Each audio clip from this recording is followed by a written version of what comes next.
नमस्कार। आज हम एकादशी उपवास के विषय में चर्चा करेंगे।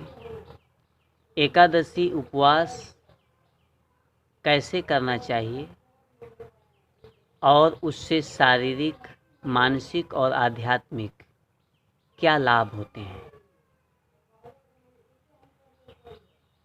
एकादशी पूर्णिमा और अमावस्या के 11वें दिन एकादशी तिथि आती है, जिसमें हमारा जो पृथ्वी है वो सूर्य और चंद्र के नज़दीक आ जाता है। इस अवस्था में हमारे शरीर को भोजन और पानी की आवश्यकता नहीं होती है। इसके पीछे कारण होता है कि उसमें गुरुत्वाकर्षण के कारण हमारे शरीर का जो तरल पदार्थ है उसमें खिंचाव होता है, वह ऊपर की ओर उठता है। एकादशी, अमावस्या और पूर्णिमा के दिन आप देखेंगे कि समुद्र में उस दिन ज्वार और भाटे अधिक आते हैं। तो हमारे शरीर में जो जल तत्व है वह ऊपर की ओर उठता है गुरुत्वाकर्षण के कारण, खिंचाव के कारण उस दिन। तो हमारे शरीर में, सीने में और विशेषकर मस्तिष्क में एक विशेष दबाव पड़ता है। उस दबाव के कारण हमें मानसिक अशांति का सामना करना पड़ता है। मानसिक क्लेश काफ़ी हो जाता है और उस क्लेश के कारण हम कोई भी सही डिसीजन नहीं ले पाते हैं। तो उस दिन हम क्या करेंगे? हम उपवास करेंगे और हमारे शरीर को उस दिन न तो भोजन की और ना ही पानी की आवश्यकता होती ही नहीं है। यदि हम भोजन और पानी नहीं लेंगे, अर्थात एकादशी उपवास निर्जला करेंगे, तब क्या होगा? हमारा जो तरल और गैसीय पदार्थ है हमारे शरीर का, जो ऊपर उठता उस गुरुत्वाकर्षण के कारण वो नहीं ऊपर जाएगा, जिससे हमारे मस्तिष्क में और सीने में दबाव नहीं होगा, तो बैलेंस में रहेगा, जिससे हमें मानसिक तनाव नहीं होगा। दूसरा है, उपवास के दिन क्या होता है कि हम भोजन नहीं करते हैं तो हमारे शरीर को रेस्ट मिल जाता है, आराम मिल जाता है, हमारे पाचन तंत्र को, क्योंकि हमारा पाचन तंत्र रोज कार्य कर रहा है, उसे कभी रेस्ट नहीं मिलता है। जब कभी रेस्ट नहीं मिलता है तो दिन भर हमेशा जब मशीन काम कर रही है तो धीरे धीरे वो क्या होती है, मशीन कमज़ोर हो जाती है और फिर धीरे धीरे खराब हो जाती है। जैसे मनुष्य को ही ले लो, अगर मनुष्य दिन भर काम करे और रात में आराम न करे तो फिर दूसरे दिन कार्य नहीं कर पाएगा। तो जो हम रेस्ट करते हैं, आराम करते हैं, उससे हमें ऊर्जा मिल जाती है। वैसे ही जब हम पाचन तंत्र को रेस्ट देते हैं तो हमारा पाचन तंत्र और अधिक ऊर्जा से भोजन को पचाने के लिए तैयार हो जाता है। और जो हम रोज भोजन कर रहे हैं तो भोजन करने में डेली हमारा जो पाचन तंत्र है वो व्यस्त है उसको पचाने में, और उस दिन क्या होता है, उस दिन उसे आराम मिल जाता है, रेस्ट मिल जाता है, तो हमारे शरीर के अंदर वो फीलिंग करता है। हमारे शरीर के अंदर जो गंदगी है उसको, सब गंदगी को स्टोर करके हमारे आंत के रास्ते में जमा कर देता है। दूसरे दिन जब हम उपवास तोड़ते हैं तो सारी गंदगी निकल जाती है। तो इससे क्या होता है, हमारे पाचन तंत्र को आराम मिल जाता है। दूसरा, हमारी शारीरिक आंतरिक शुद्धि हो जाती है, टोटल सफाई हो जाती है और हमारा पाचन तंत्र और मजबूत हो जाता है। पेट संबंधित जो बीमारियां हैं, जैसे गैस है, कब्ज है, एसिडिटी है, पाचन तंत्र जिनका कमज़ोर हो जाता है, वो सब कुछ उपवास के द्वारा बिल्कुल ठीक हो जाएगा। और इसके साथ साथ हमारा जो अंदर का गंदगी है, अंदर का सिस्टम जो दूषित हो गया है, जो कि कोई प्रक्रिया नहीं है उस गंदगी को सफाई करने के लिए, उपवास के द्वारा वह गंदगी भी हमारी सफाई हो जाती है। उपवास करने से अभी तो साइंटिस्टों ने रिसर्च भी किया है कि जो कैंसर तक की बीमारी हमारे शरीर में नहीं होती। जिन्हें कैंसर है उन्हें ठीक हो जाएगा और जिन्हें कैंसर नहीं है उन्हें कैंसर होगा नहीं। पेट संबंधी जितनी समस्याएं हैं वो सब ठीक हो जाती हैं उपवास से। इसलिए एकादशी के दिन निर्जला उपवास करना चाहिए, क्योंकि हमें ना ही उस दिन भोजन की आवश्यकता होती है और ना ही पानी की आवश्यकता होती है। अब जब हमें प्यास लगेगी तब क्या करेंगे? उस अवस्था में जब प्यास लगेगी तो हम करेंगे व्यापक शौच, जिसे इंग्लिश में कहते हैं हाफ बाथ।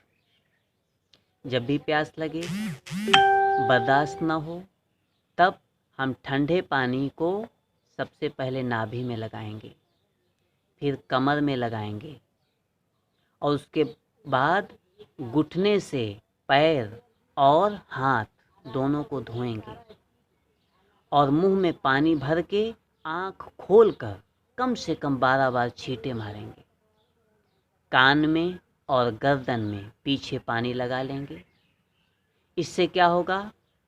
बाहर से हमारा जो शरीर है पानी को एब्जॉर्ब कर लेगा, जिससे हमें जो प्यास का एहसास है वो अब नहीं होगा और उसके साथ साथ सारी हमारी इंद्रियां ठंडी हो जाएंगी, मन शांत हो जाएगा। तो ये हुए शारीरिक लाभ। उसके बाद मानसिक लाभ क्या है? मन चूंकि उस दिन शांत रहता है, उसे भोजन नहीं पचाना है, तरल और गैसीय पदार्थ ऊपर नहीं उठेंगे, जिससे मन की अशांति नहीं होगी। तो मन में क्या होगा? हम अधिक चेतनशील प्राणी होंगे,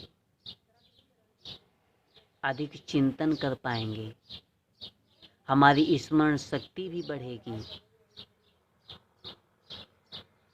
और सही और गलत डिसीजन लेने की क्षमता उस दिन हमारे अंदर आएगी। आप लोगों ने देखा होगा कि जितने भी एक्सीडेंटल केस होते हैं या मनुष्य कोई क्राइम कर देता है या कोई गलत काम कर देता है, मैक्सिमम एकादशी, अमावस्या और पूर्णिमा के दिनों में ही होते हैं। और दिनों में भी होते हैं, लेकिन मैक्सिमम घटनाएं इन्हीं दिनों में होती हैं।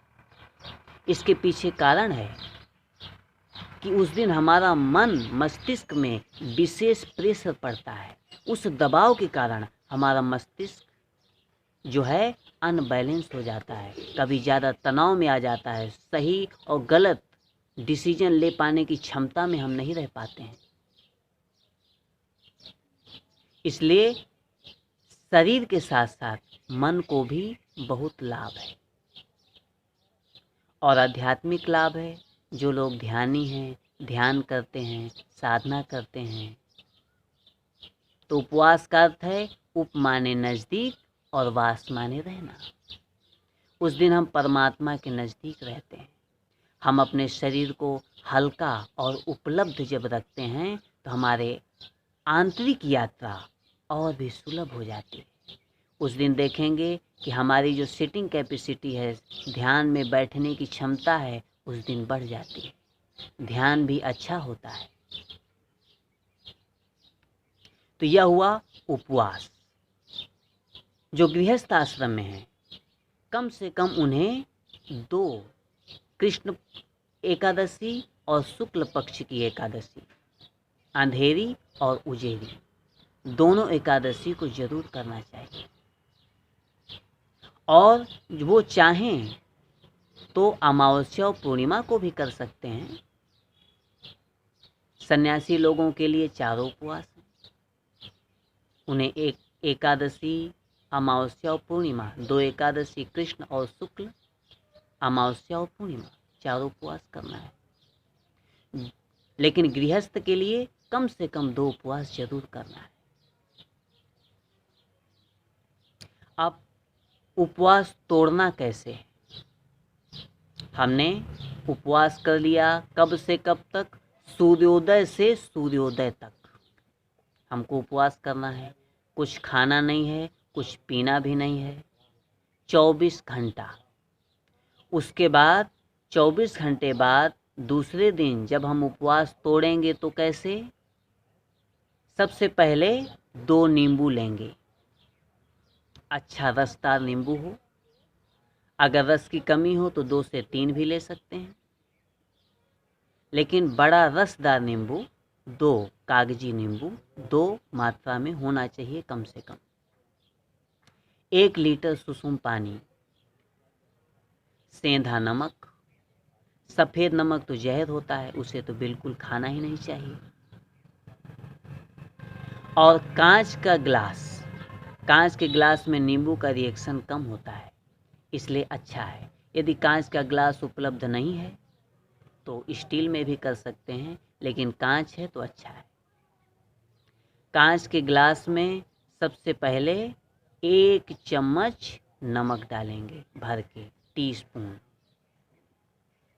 उसके बाद उसमें दोनों नींबू का रस निचोड़ देंगे। नींबू को काटेंगे कैसे? थोड़ा सा चाकू नींबू में स्किन में घुसाएंगे और उसके बाद चाकू को चारों नींबू के घुमा देंगे। उसके बाद नींबू को घुमा देंगे, जिससे नींबू 2 भाग में अलग हो जाएगा। बीज नहीं कटेगा, क्योंकि नींबू का बीज नहीं कटना चाहिए। उसमें कुछ पॉइजनस एंजाइम होते हैं जो कि हमारे शरीर के लिए हानिकारक होते हैं। तो 2 नींबू का रस निचोड़ लिए, नमक पहले डाले, फिर नींबू का रस निचोड़ लिए, उसके बाद सुसुम गुनगुना पानी उसमें मिला लिए, लगभग 1 लीटर 1.25 लीटर पानी।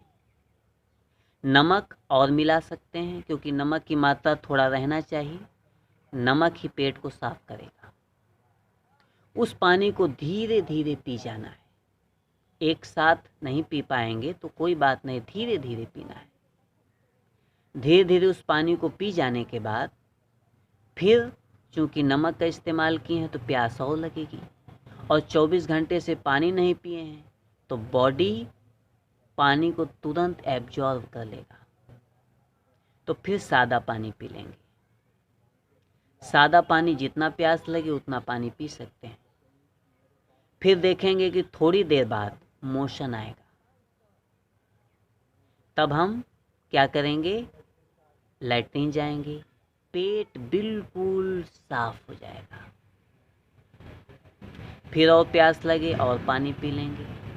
जब पता चले, एहसास हो जाए कि हमारा पेट अब पूरी तरीके से साफ हो गया है, तब क्या करेंगे? एक क्रिया और कर सकते हैं, उसे कहते हैं कुंजल क्रिया। नीचे से तो बिल्कुल हमारा पेट साफ हो गया है, अंदर का जितनी गंदगी थी वो सब सफाई हो गई। उसके बाद अगर एक क्रिया और कर लेते हैं तो बहुत ही उत्तम है। गुनगुना पानी, सुसुम पानी लगभग 1 लीटर एक सांस में पी जाएंगे। उसके बाद पूरा आगे की ओर झुक जाएंगे, तुरंत जीभ निकाल के अपनी ये दोनों उंगलियों को, जीभ पूरा निकाल के इस प्रकार से पूरा दोनों उंगलियों को अंदर घुसाना है, गुदगुदी करना है जितना अंदर जा सकता है। उससे क्या होगा, जो हम पानी पिए हैं पूरा धीरे धीरे वो बाहर हो जाएगा उल्टी के माध्यम से। उसकी कुंजल क्रिया बोलते हैं। तो अंदर जो जमा पित्त है पेट में, सीने में, गले में, टोटल सफाई हो जाएगी। उसके बाद थोड़ी देर में 2 पका केला खा लेंगे। पका केला क्या करेगा, आपको एनर्जी दे देगा और उसके साथ साथ जो दस्त आ रही हैं बार बार जाना पड़ रहा है, क्योंकि उसमें पेट पूरा साफ हो जाता है। इस तरीके से साफ हो जाता है कि पानी ऊपर से जितना साफ पिएंगे नीचे से भी उतना ही साफ निकलेगा। तब जब 2 पका केला खाएंगे तो दस्त को रोक देगा। उसके बाद हल्का भोजन करना है। भूख तो बहुत तेज लगेगी, लेकिन एक साथ ज़्यादा भोजन नहीं करना है, हल्का भोजन। हल्का भोजन में जैसे खिचड़ी खा सकते हैं या फल खा सकते हैं, रसदार फल खा सकते हैं। और खिचड़ी खाएंगे तो उसमें लगभग 75% हरी सब्जी होना चाहिए। थोड़ा सा दाल, छिलके वाली मूंग है तो बहुत अच्छा है, नहीं तो मूंग की दाल बगैर छिलके की भी ले सकते हैं। और थोड़ा सा चावल, बाकी लगभग 70 से 75% हरी सब्जी डाल के तब उसे खिचड़ी बनाना है। मिट्टी के बर्तन में बनाते हैं तो बहुत ही उत्तम है। और खिचड़ी पक जाने के बाद थोड़ा सा आधा पेट खिचड़ी खा लेना है और या फिर फल खा लेना है। उसके बाद फिर दोपहर से आप नॉर्मल भोजन करेंगे। यह हुआ एकादशी उपवास। इसी तरीके से उपवास करना है। हाँ, जिनका शरीर कमज़ोर है, जो बीमार हैं, डायबिटीज है, ब्लड प्रेशर है या और किसी बीमारी के कारण उनका शरीर कमज़ोर है, तो उन्हें निर्जला उपवास नहीं करना है। उपवास तोड़ना तो ऐसे ही है, लेकिन निर्जला उपवास नहीं करना है। वो पानी लेकर के करेंगे, शहद पानी लेकर के या जूस लेकर के या हल्का फल लेकर के भी कर सकते हैं। आज की वीडियो में इतना ही। नमस्कार।